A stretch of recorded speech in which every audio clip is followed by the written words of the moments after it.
They say goshawks are the phantoms of the forest. They are fast, they are aggressive, and if you lose focus for even a second, they let you know about it. This is Storm. He's an 18-month-old goshawk. He's my hunting partner, my challenge, and yes, the bird that once grabbed me in the face in the middle of a live show. Today I'm going to introduce you to him properly, explain why short wings are a totally different ballgame, and share why, despite a strong start, we unfortunately are ending his hunting season early this year. For those of you that have followed the channel for a while, you'll know that in February 2024 I unfortunately lost my first bird, Oslo, the Harris hawk. Losing him was a massive blow, and I never really wanted to replace him as such because you can't really replace a partner like that. But running SMJ Falconry, I still needed a hunting partner for the experiences that we offer. A goshawk had always been on my bucket list, but I never thought I had the time to dedicate to one. But looking for a fresh start, I decided to take a leap into the world of short wings.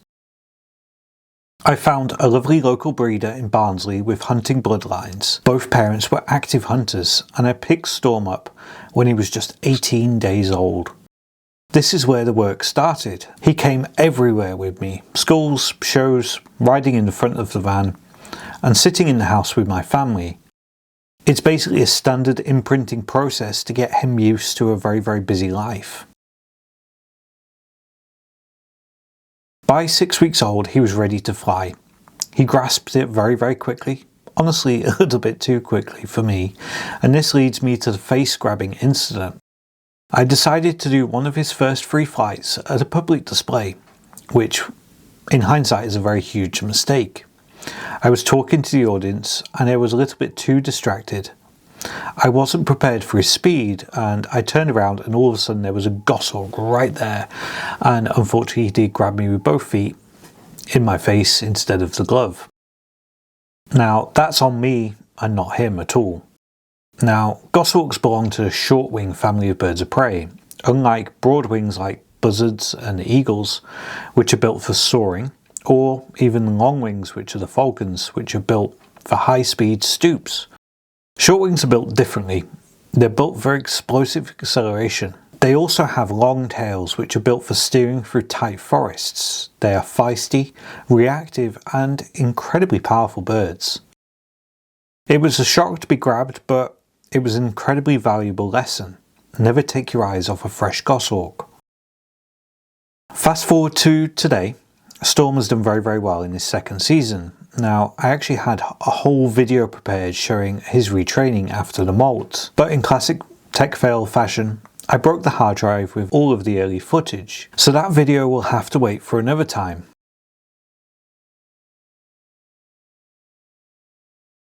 However, we did get him out hunting very well this season. He managed to catch a good few rabbits, but we started noticing a problem in our valley. We started finding rabbit with the terrible disease myxomatosis. After a fantastic summer of rabbit breeding, the disease basically wiped them out. By October, most of them were dead. Storm had found a few, but now we just don't see any. It's incredibly frustrating with a bird with a prey drive this high to go out and find nothing.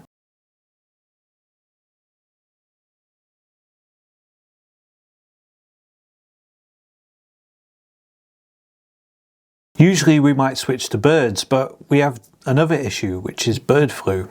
We have lots of geese landing in our fields and mixing with pheasants and partridge. While we haven't seen any dead birds, government policies are incredibly strict. If Storm were to come into contact with a sick bird, the consequences would be devastating, and it's just simply a risk I'm not willing to take.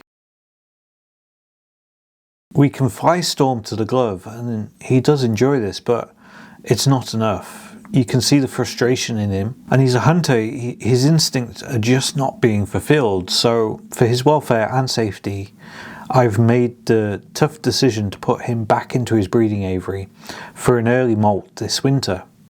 It's disappointing to end his hunting season this early, but our birds always come first, and hopefully the rabbit population recovers and the flu risk lowers for next season. Thanks for watching, and if you want to see more of the other birds at SMJ Falconry, make sure to hit subscribe and we'll see you in the next video.